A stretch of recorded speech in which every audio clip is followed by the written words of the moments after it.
Je n'ai jamais vu ça, se désole Carlos Perdigao, 76 ans, qui vient régulièrement pêcher sur les rives du fleuve Désert, entouré de larges bandes de terre jaune craquelées en raison de la sécheresse qui frappe la péninsule ibérique cet hiver. Devant lui, les ruines de Villar, ancien village de pierre englouti par le fleuve après la construction d'un grand barrage il y a près de 70 ans, ont émergé depuis quelques semaines et sont à nouveau visibles en raison du niveau très bas des eaux. La baisse du niveau du Désert, qui serpente au milieu des montagnes recouvertes d'eucalyptus et de mimosas dans cette région du centre du Portugal, est vue comme une nouvelle menace par les habitants, déjà durement frappés par les incendies meurtriers de 2017, qui avaient fait plus d'une centaine de morts. Une sécheresse exceptionnelle mais prévisible. L'Espagne, comme le Portugal voisin, est frappée cet hiver par une aridité précoce et extrême en raison de la faible pluviométrie enregistrée en janvier, mois qui est déjà considéré comme le deuxième le plus sec depuis l'an 2000 dans la péninsule ibérique, selon les agences météorologiques des deux pays. Cette sécheresse est exceptionnelle par son intensité, son ampleur et sa durée, indique Ricardo Deus, climatologue de l'Institut portugais de la mer et de l'atmosphère, IPMA. Et en Espagne, en janvier, il n'a plus que le quart de ce qu'il aurait dû pleuvoir à cette période, explique Rubén del Campo, porte-parole de l'AEMET, l'agence météorologique espagnole, à l'AFP TV. Mesure d'urgence. Cette situation inhabituelle a déjà amené le gouvernement portugais à prendre des mesures d'urgence. Dans un pays où près de 30% de l'énergie consommée est d'origine hydraulique, les autorités ont été contraintes début février d'annoncer la suspension de la production hydroélectrique de 5 barrages pour préserver les volumes nécessaires à l'approvisionnement public. De l'autre côté de la frontière, le ministre de l'Agriculture espagnol, Luis Plana, a fait part mercredi de sa préoccupation face à cette situation, assurant que le gouvernement prendrait les mesures nécessaires en fonction de l'évolution de la situation. Le gouvernement portugais a aussi annoncé jeudi qu'il allait renforcer sa coopération avec l'Espagne pour lutter contre la sécheresse dans la péninsule.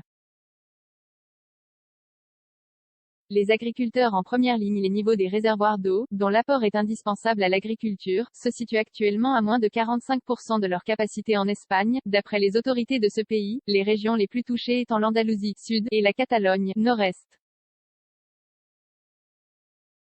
Cette faible pluviométrie, qui dure depuis la fin de l'année dernière, inquiète les agriculteurs et les éleveurs des deux pays. Regardez, l'herbe ne pousse pas pour nourrir les bêtes, se désespère Antonio Estevao, un producteur de fromage possédant un cheptel d'une trentaine de chèvres à Portelade au Foromachillo, commune située à quelques kilomètres de Pampilhosa da Serra, dans le centre du Portugal. S'il ne pleut pas dans les prochains jours, ça va être très compliqué, soupire cet homme devant des pâturages à la végétation rase. Pour nous, c'est une catastrophe, lance Enrique Fernandes Marques, le maire de ce village d'environ 400 habitants, devant une piscine flottante dressée sur les berges du fleuve et qui repose désormais sur un sol asséché depuis quelques jours, menaçant également les efforts pour développer le tourisme dans cette région de l'intérieur du pays. L'une des conséquences les plus graves du changement climatique, l'alternance entre les années de sécheresse et les années pluvieuses est normale dans le sud de l'Europe, mais on observe un pourcentage d'années pluvieuses en baisse dernièrement, souligne Filipe Duarte Santos, chercheur à la faculté de sciences de Lisbonne et spécialiste de l'environnement, qui pointe du doigt le réchauffement climatique. Ces sécheresses sont l'une des conséquences les plus graves du changement climatique, explique-t-il. D'après lui, tant que l'on n'aura pas fortement réduit les émissions globales de gaz à effet de serre, le problème continuera de se poser. Avec le réchauffement climatique, l'intensité et la fréquence des épisodes de sécheresse, qui menacent notamment la sécurité alimentaire des populations, risquent encore d'augmenter, même si le monde parvient à limiter la hausse des températures à plus 1,5 degrés Celsius par rapport à l'ère pré-industrielle. Et la situation ne devrait pas s'améliorer dans les prochains jours, puisque les prévisions météorologiques des deux pays font état de précipitations en dessous des moyennes de saison.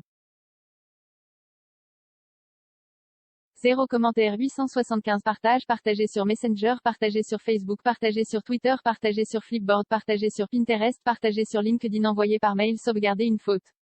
Imprimé.